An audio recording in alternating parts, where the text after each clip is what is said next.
Welcome to Extraterrestrial Reality. Well, we have the opening statements for the three people who will be testifying at the House Oversight Committee hearing on Wednesday, the 26th of July, 2023. And I guess we could go over that a little bit. I thought it was pretty interesting to see what they're going to say in their opening statements. And I guess we could start with Ryan. Okay, Ryan Graves, as we all know, he's the former F-18 pilot, and he was in the U.S. Navy for over a decade. And this is some of the things he talks about his background in his opening statement. But I'm going to get right to the meat of these things here, to the issue at hand, the UFO situation, the UAP situation.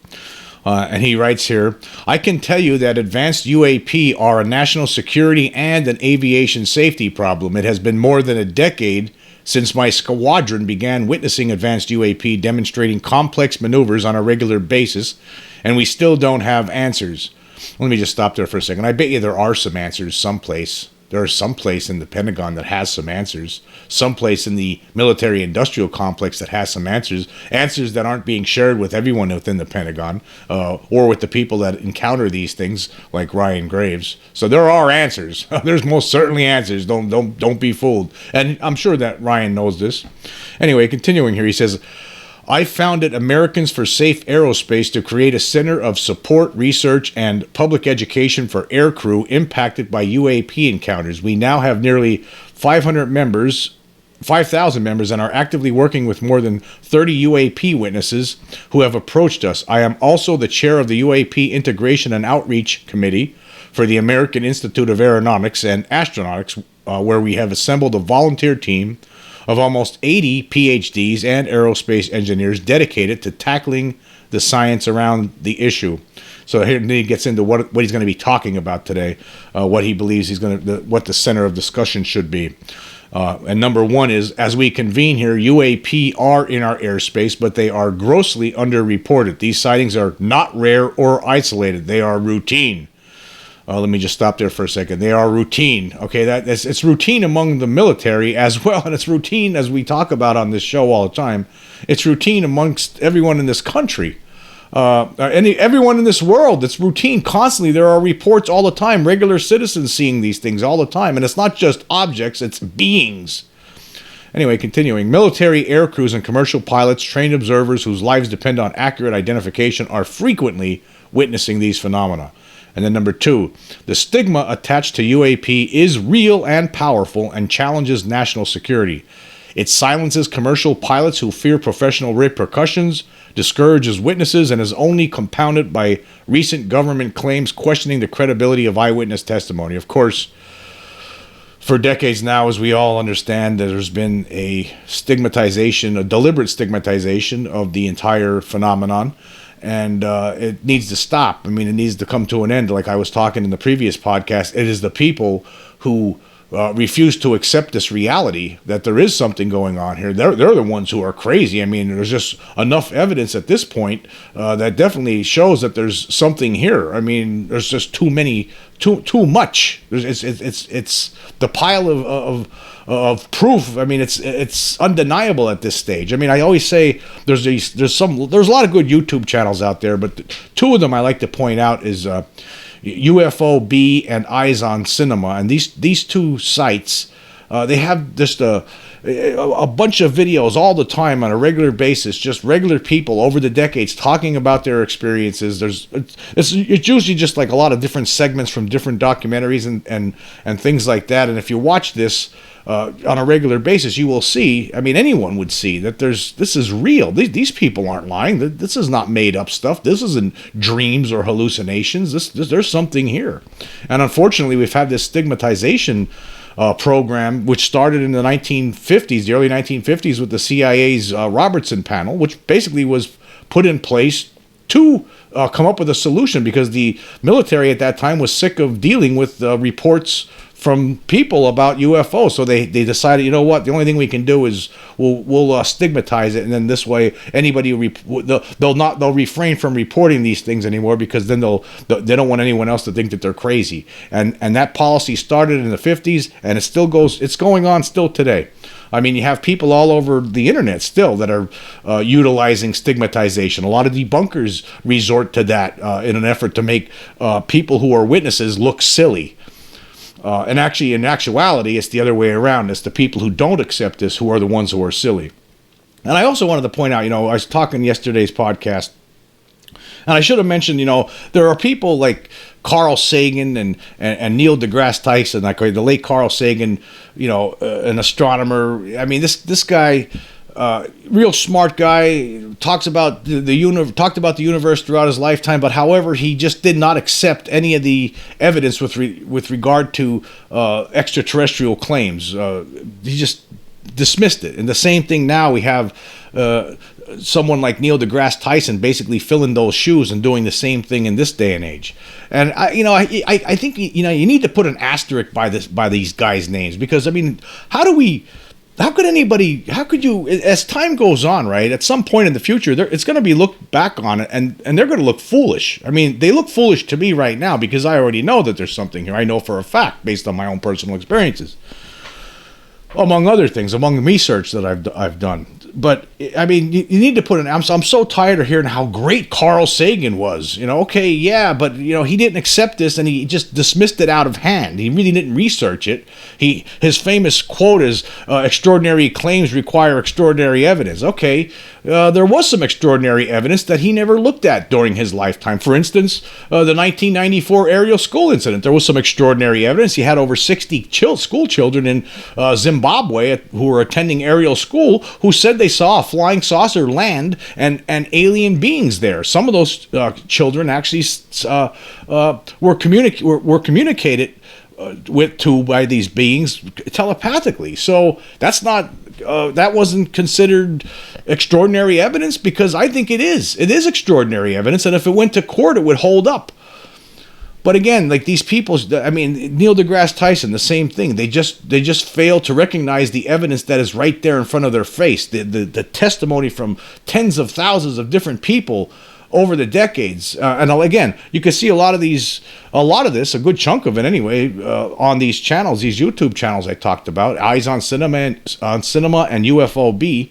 There's just a lot of different people that have come forward over the decades to talk about their experiences, and yet those people still dismiss it out of hand. Now, there are some brave scientists and researchers and PhDs over the decades that have said, you know what, I think there is something to this, and I'm going to investigate it. For instance, like the late John Mack, Harvard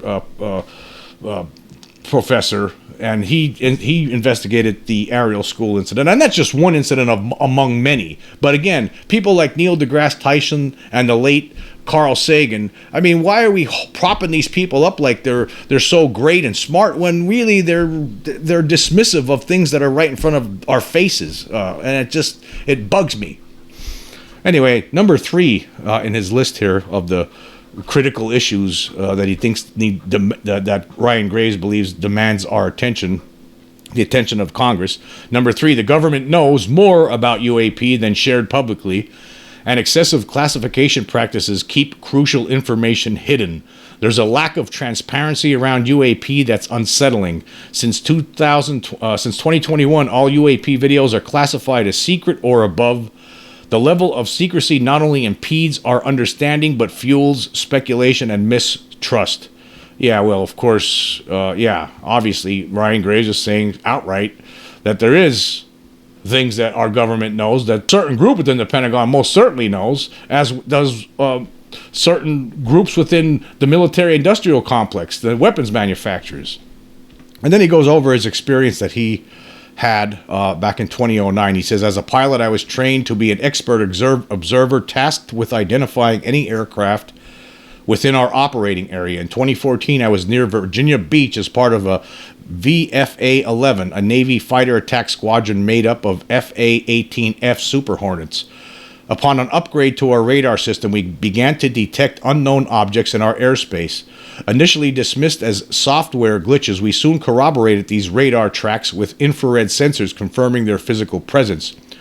Over time, UAP sightings became an open secret among our aircrew. They were a common occurrence seen by most of my colleagues on radar and occasionally up close. The sightings were so frequent that they became part of daily briefs. A pivotal incident occurred during an air combat training mission in Warning Area W72, an exclusive block of airspace 10 miles east of Virginia Beach. All traffic into the training area goes through a single GPS point at a set altitude. Just at the moment the two jets crossed the threshold, one of the pilots saw a dark gray cube inside of a clear sphere, motionless against the wind, fixed directly at the entry point. The jets, only 100 feet apart, were forced to take evasive action. They terminated the mission immediately and returned to base. Our squadron submitted a safety report, but there was no official acknowledgement of the incident and no further mechanism to report the sightings. So there you go. That was... Yeah, because you know what? They're not going to say anything to these people, to these pilots, because, again, it's something that's being studied secretly. Right? It's a big secret. Yeah, they could report it all they want, and they're not going to get any response. There's not going to be any acknowledgement because the higher ups that are part of the cover up don't care what these pilots think. Anyway, continuing here, he says advanced UAP defy conventional explanation. The UAP we encountered and tracked on multiple sensors behaved in ways that surpassed our understanding and technology. The UAP could accelerate at speeds up to Mach 1, hold their position against hurricane force winds, and outlast our fighter jets, operating continuously throughout the day. They did not have any visible means of lift, control surfaces, or propulsion, nothing that resembled normal aircraft with wings, flaps, or engines. I am a formally trained engineer and I have no explanation for this. Recently, I have received confirmation that these encounters were also a shock to the chain of command from one of our advisors at ASA, Rear Admiral Tim Gallaudet, former head of National Oceanic and Atmospheric Administration and oceanographer of the Navy. While serving as an admiral with Fleet Forces Command, he received a classified email on Cypranet in 2015 from his boss, the operations commander, to all 1- and 2-star admiral subordinates. The title of the email was Urgent Safety of Flight Issue. He attached the now famous Go Fast UAP video from a Navy FA-18, asking if anyone knew their origin and expressed safety of flight concerns about multiple near-mid-air collisions with UAP in the early warning area off Virginia Beach where my encounters occurred, noting they might shut down the exercise for safety reasons. Admiral Gallaudet reviewed it with his deputy. The next day, the email was removed from his system and that of his deputy, and despite meeting with this group routinely in person, no one ever discussed it. He presumes the email was removed in connection with a classified special access program. He couldn't believe there was no discussion of an urgent safety or flight issue. He has stated publicly that after seeing the report, he didn't believe these UAP represent any known human technology. Again, let me just stop right there. It's not known human technology. Again, there's so many people out there that have seen the beings that are operating these things. These things are not human. I mean, we need to just admit it already. We need to have this admitted. We need our officials in the government to finally admit this reality. That's what we need. That's what and hopefully after this hearing is another step in that direction. Do I think disclosure is going to happen during this hearing? No, but it's definitely a major step. Anyway, continuing here, it says, air crews along the East Coast continue to encounter advanced UAP nearly a decade later, and the identity of these UAP remains unknown. Then he talks about Americans for Safe Aerospace Aircrew and Military UAP Witness Program. Recognizing the need for action and answers, I founded the Americans for Safe Aerospace, which now has nearly 5,000 members. What I did not anticipate was how many UAP military, veteran, and commercial aircrew witnesses would reach out to us. The organization has since become a haven for more than 30 UAP witnesses who were previously unspoken due to the absence of a safe intake process. Most do not want to speak publicly. They are afraid of professional consequences. They just want to add their account to the data set. Now, let me just stop there. That's a shame. That's a shame. That's a shame. That's embarrassing. I mean, you have people that encounter these things and they're afraid to talk about it. They're afraid to put their names out there publicly. And I mean, this is how it is. I mean, it's not just within the military. I mean, this is the way people are. There's a lot of people who experience these things. And I was just reading a book here by Stan Gordon, who he was writing about all these different reports that people have submitted. It's just regular citizens in Pennsylvania of UFO encounters. And most of the time, these people do not give their names. I mean, most people do not want their names attached to UFO encounter reports. And it's just, it shouldn't be this way. It should not be this way. Okay, continuing here, it says commercial pilots. The majority of witnesses are commercial pilots at major airlines. Often they are veterans with decades of flying experience. Pilots are reporting UAP at altitudes that appear to be above them at 40,000 feet, potentially in low Earth orbit or in the gray zone below the Kármán line, making inexplicable maneuvers like right-hand turns and retrograde orbits or J-hooks. Sometimes these reports are recurring, with numerous recent sightings north of Hawaii and the North Atlantic. What commercial pilots tell us can defy belief, often beginning with an apology like, "I apologize, I realize this will sound crazy." They are trained observers, often former military pilots, who say they understand Starlink flares are adamant that this is not the explanation. And then he goes on to other domain military witnesses. Other veterans are also coming forward to us regarding UAP encounters in our airspace and oceans. Veterans from all branches of service who are authorized to come forward by the NDAA, the National Defense Authorization Act of 2023, to Congress and the All-Domain Anomaly Resolution Office, or ARROW, are hesitant to do so due to stigma and a confusing process within government. Currently, there is no public-facing way for them to report their accounts.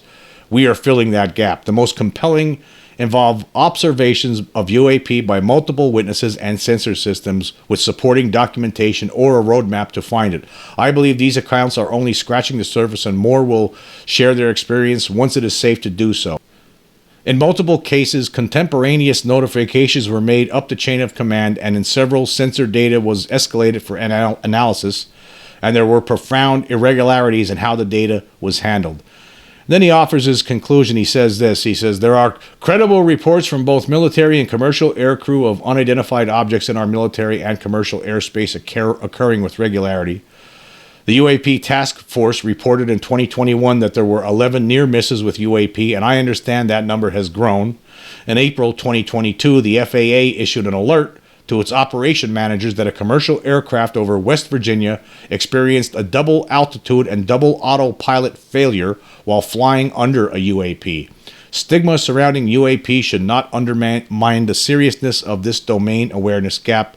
If UAP are foreign drones, it is an urgent national security problem. If it is something else, it is an issue for science. In either case, it is a concern for safety of flight. And he talks about the next steps. To identify and evaluate the nature and intent of UAP, we need 1. Accurate reporting to a determined scope, 2. Empowered, unbiased investigation authority, and 3. A transparent process to share the findings and data publicly to be studied by scientists. Yeah, that's very important. We need to get this out to the scientists of the world. The scientists of the world who, for the most part, are completely in the dark on this. I mean, outside of the ones who are secretly studying this for the government and military industrial complex, right? The rest of the scientific world is completely in the dark and has no idea what we have and what we've discovered, what we've been sitting on for decades stubbornly. And then it talks about commercial pilot reporting. Today, FAA regulations direct pilots to make UAP reports to civilian organizations. Commercial aircrew who witness UAP are extremely frustrated that there is no reporting system for UAP and no protections against retaliation. They are hesitant to discuss anything weird on the radio with air traffic control or in any official company forum, and are only more recently talking freely amongst themselves. They are afraid of professional consequences and they deserve protection. Yeah, the way things are right now, the way they've been, even with commercial airline pilots, if one pilot, say the captain says something to the co-pilot and about a UFO sighting, that co-pilot might go tell somebody else on him behind his back, and next thing you know, the captain's getting in trouble, or that's the kind of stuff that's been happening over there. It's totally absurd. Continuing here, it says, the absence of UAP reporting for commercial pilots creates a domain awareness gap in our airspace. If China is operating advanced UAP near Hawaii and commercial pilots are observing it routinely, today there is no way to connect these dots. And then he talks about empowered, unbiased investigation into UAP. We need to restore decades of mistrust with the public and UAP witnesses. My lived experience over the past few months has been that as stigma is pushed back and witnesses develop trust in the process, remarkable accounts begin to emerge. The All-Domain Anomaly Resolution Office is supposed to serve as a central clearinghouse for the analysis of UAP incidents, but it must have the authority it needs to do its job, and it must build trust with witnesses. Director Dr. Sean Kirkpatrick said in the recent NASA Independent Study Team meeting that metallic orbs traveling up to Mach 2 with no visible lifting surface or propulsion are being seen all over the world, but that AARO needs access to scientifically calibrated instruments to evaluate these UAP. Dr. Kirkpatrick has also indicated that eyewitness testimony, and then he says something here. I guess he doesn't have, this is, you have to remember too, these things that we're seeing here, these are probably incomplete. These opening statements, they might be worked on again. They'll be worked on more before the hearing tomorrow. They'll be more complete.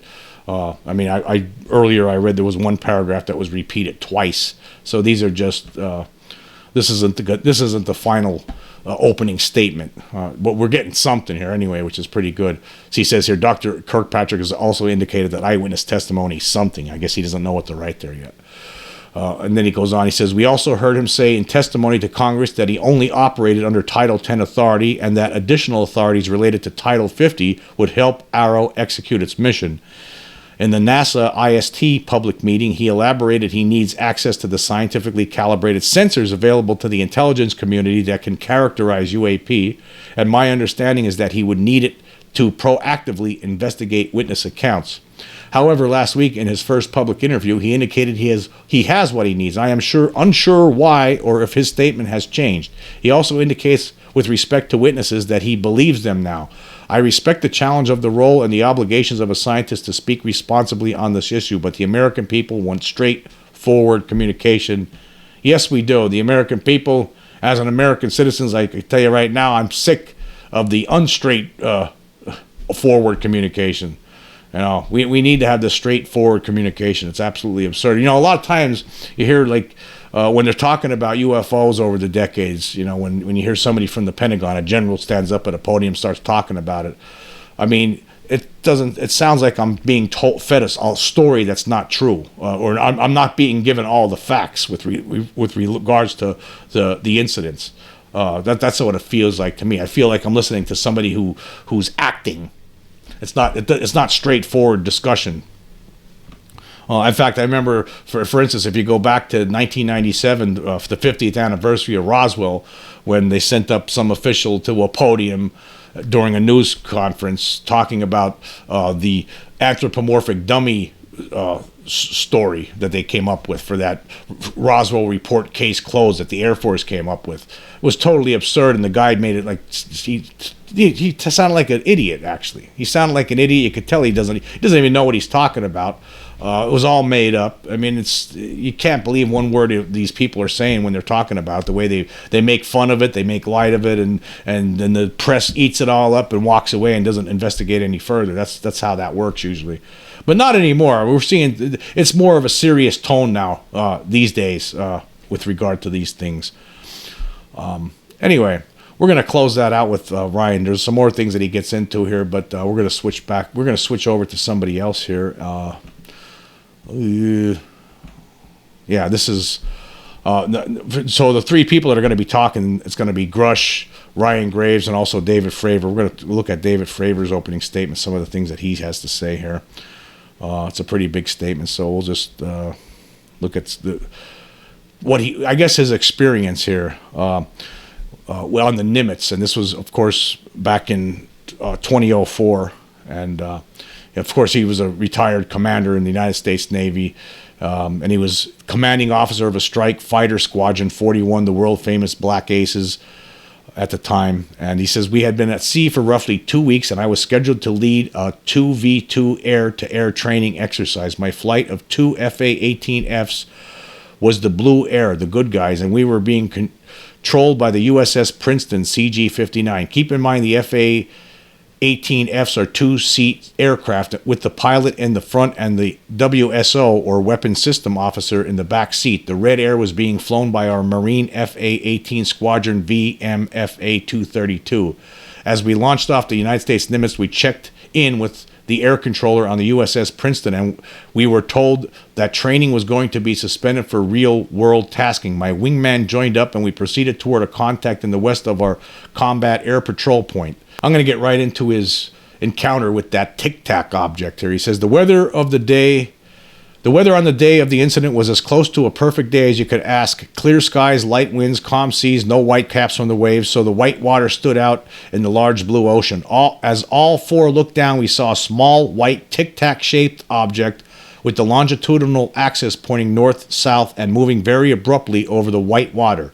There were no rotors, no rotor wash, or any visible flight control surfaces like wings. As we started a clockwise turn to observe the object, my WSO and I decided to go down to get closer, and the other aircraft stayed in high cover to observe both of us and the tic-tac. We proceeded around the circle about 90 degrees from the start of our descent, and the object suddenly shifted in longitudinal axis, aligned it with my aircraft, and began to climb in a clockwise climbing turn. We continued down for another 270 degrees when we made a nose-low move to head to where the tic-tac would be when we pulled nose onto the object. So now a lot of this is, if you're not a pilot, this talk is confusing, and it's always confusing to me. So if you're confused by it, don't worry, I'm confused by it too.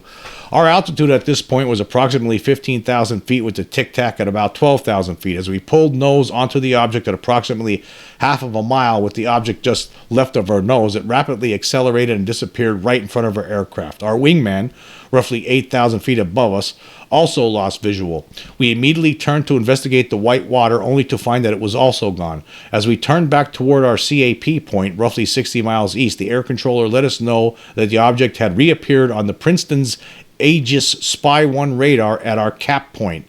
The tic-tac object had just traveled 60 miles in a very short period of time, less than a minute, was far superior in performance to my brand new FA-18F, and did not operate with any of the known aerodynamic principles that we expect for objects that fly in our atmosphere.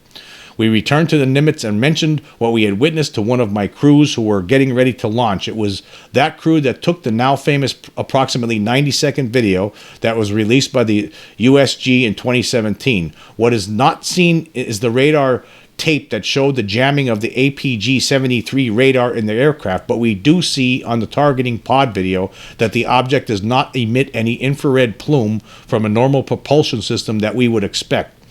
What is shocking is that the incident was never investigated, none of my crew were ever questioned, tapes were never taken, and after a couple of days it turned into a great story to tell friends. Not until 2009 did Jay Stratton contact me to investigate what we observed. Unbeknownst to all of us, Jay was part of the ATIP, Anomalous Threat Identification Program, led by Lou Elizondo out of the Department of Defense. I refer to the report as the official report, which is now available on the internet. And we're just going to leave it go at that for now. I mean, we'll hear it all tomorrow. We'll hear it all at the hearing, and I'm sure, again, these are not set in stone yet. Some of these opening statements will be changed by the time the hearing happens. And then I want to go talk about the final one here. I think the one that I think I'm probably more interested in hearing than any of them is from David Grusch. Of course, David Grusch, the whistleblower, the former Air Force official. He was an intelligence officer for 14 years, and he became a whistleblower. And his testimony here, he says, is based on information I have been given by individuals with a long-standing track record of legitimacy and service to the country, many of whom also shared compelling evidence in the form of photography, official documentation, and classified oral testimony. So there, I just want to stop there for a second. So, people seem to forget about that part. When the great David Grusch story first came out, they were saying, well, he was just talking to people. But then when we got the full interview, remember that week started, we got a couple of clips from this interview that he had with Ross Coulthart. And then when the full interview came out, we saw, and people after that were saying, well, he was just talking to people. He didn't see anything, right? And then you hear the full interview, and he goes, no, I also saw photography, official documents, and classified oral testimony. So he wasn't just people telling him stuff. He was seeing documentations and pictures and video. And then he goes on here in his opening statement. It says, I have taken every step I can to corroborate the evidence over a period of 4 years and to do my due diligence on the individual sharing it, and it is because of these steps that I believe strongly in the importance of bringing this information before you. He said he's driven by a commitment of truth and transparency rooted in our inherent duty to uphold the United States Constitution and protect the American people. I am asking Congress to hold our government to this standard and thoroughly investigate these claims. But as I stand here under oath now, I am speaking to the facts as I have been told them. Let's shoot forward here. What does he say? He says, I was informed in the course of my official duties of a multi-decade UAP crash retrieval and reverse engineering program to which I was denied access to those additional read-ons. I made the decision based on the data I collected to report this information to my superiors and multiple inspectors general and in effect become a whistleblower. As you know, I have suffered retaliation for my decision, but I am hopeful that my actions will ultimately lead to a positive outcome of increased transparency. Then he provides a further closing statement. He says that it was with a heavy heart and a determined spirit that I stand under oath before you today, having made the decision based on the data I collected and reported to provide this information to the committee. I am driven in this duty by a conviction to expose what I viewed as a grave congressional oversight issue and a potential abuse of executive branch authorities.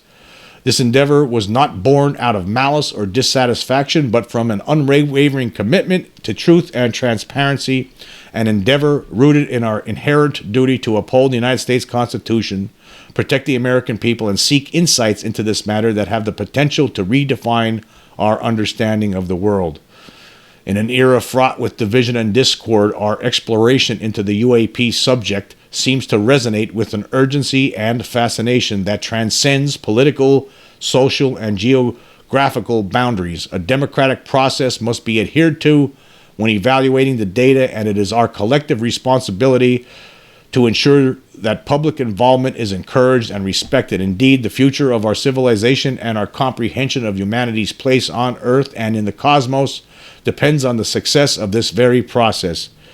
It is my hope that the revelations we unearth through investigations of the non-human reverse engineering programs I have reported will act as an ontological earth-shattering shock, a catalyst for a global reassessment of our priorities.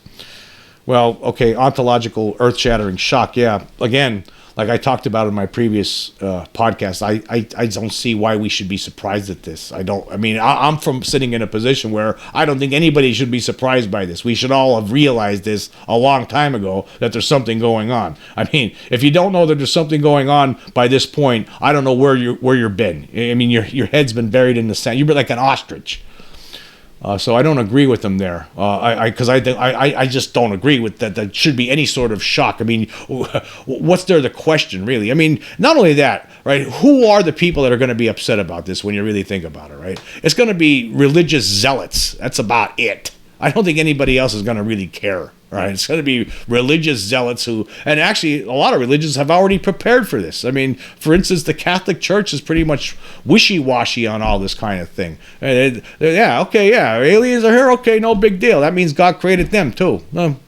Okay, they'll modify things a little bit. That's about it, some of them. Some of them won't. But guess what? You look back, in 1925, there was the Scopes monkey trial. There was some guy in Tennessee, some teachers, John Scopes, I think his name was, and he was teaching the theory of evolution in a class, and he was taken to court over it, you know. He got in trouble over this. So they made a big deal about it, and he ended up losing the case. But then the case was thrown out anyway later. But the issue was that because there were people out there, religious nuts, who didn't want the theory of evolution taught in schools. Now, of course, after all this time, where most people accept that now, the theory of evolution, but still, there's some still religious maniacs out there who are slamming their Bibles, banging their Bibles. Screaming that that's not true, right? Okay, so what? That's always going to be the case. I mean, we got some knuckleheads running around who's claiming the earth is flat. I mean, who cares, right? I mean, yeah, there's going to be some... Who cares what those people think? There's always going to be people like this. There's always going to be human beings like this. The rest of us, right, shouldn't be surprised at this. There should be no ontological shock. I mean, if you don't know it by now, I don't know, again, where have you been? Okay, and it says here, as we move forward on this path, we might be poised to enable extraordinary technological progress in a future where our civilization surpasses the current state of the art in propulsion, material science, energy production, and storage. The knowledge we stand to gain should spur us toward a more enlightened and sustainable future, one where collective curiosity is ignited and global cooperation becomes the norm rather than the exception. Well, that's very interesting. He has an interesting opening statement, but I'm more interested in hearing questions asked to him and the answers that he gives. And I believe that's probably the case for everyone out there who's going to be paying attention to this. We're interested in questions that are asked and the answers that are given. That's what we're looking forward to. However, again, I fear that there's probably not going to be any physical evidence that will be provided, and you're going to, because of that, this is not going to be the end game for this. And that's why, I don't believe that this is going to constitute disclosure. There have been some people scared away, apparently, who were set to speak during this hearing. There was supposed to be 6 people, another whistleblower, somebody from NASA and somebody else. They're not speaking now. Apparently people in the Pentagon got to them, I don't know what you want to call it. I guess scaring them, threatening them. Who knows exactly? I don't know. But we've been hearing things. So I guess we'll have to see what happens. But again, it's a step forward. At the very least, it's a step forward. We're moving toward an end game. Eventually, something needs to break here. This ice needs to crack. It's time. We need to move on as a species. We need to know the truth. Everyone needs to be aware of this. What does the government have? What have they been sitting on all this time? There are multiple governments that have been involved in this cover-up over the decades. There's no question in my mind about that. It's not just the United States. The United States and other countries or allies of the United States have been working together to cover this up. There's no question in my mind about that. Put it this way again: if they haven't been studying this privately, then we are in big trouble. And that I know. So that's why that's one of the reasons I know for a fact that they're studying this. They've been studying this privately for a long time. And besides that, there's been a lot of evidence that has been unearthed over the decades by different researchers to show that there is a cover-up and that they are keeping this secret deliberately from people for various reasons. We're not really sure what the exact reason is, but they are trying to reverse engineer these things behind the scenes. And it could be just a simple matter of that. That could be their biggest reason, the reverse engineering aspects to this. They want to come up with something that where they could basically take control of this planet before other countries, perhaps like China or Russia, come up with some development in the reverse engineering of these things and take us over instead. I think that's probably what's been going on. It's time we get that shouldn't matter. We need to know the truth. People need to know that we are not alone in this universe, right? There are other creatures out there that are intelligent, and actually, obviously, some of them are way more advanced than the human race is, and people need to be aware of that. It doesn't matter who cares about the ontological shock. Yeah, some people will freak, but hey, guess what? They've been freaking about the theory of evolution now for like over 100 years. So let's just, we need to get this out there already. That should have nothing to do with this ontological shock. Concerns about what our enemies in the world think or will do if we come out with the truth. Who cares? The human race needs to know the truth already. A lot of us were just sick of this. We're sick of this stupid cover-up. We know that the people have been lying to us for decades, and we want this to come to an end. And this hearing is going to be this is one of the things that is going to finally get us to that point. Do I believe we're going to see irrefutable evidence tomorrow that will be presented that will end it? No, I do not. I would love it. I hope it happens, but I don't think it's going to. Anyway, I will do a live stream on YouTube for this tomorrow, and I guess I'll probably be starting around 9:30 a.m. I believe, yes, the hearing starts at 10 a.m., so I will be starting the live stream earlier and probably about 15 minutes earlier. I'll probably have it set up there for 9:30, so if anybody wants to join me tomorrow morning, I will be live streaming on YouTube, and then I will be also uploading it later on to Spotify. Anyway, thank you for joining me today. Until next time.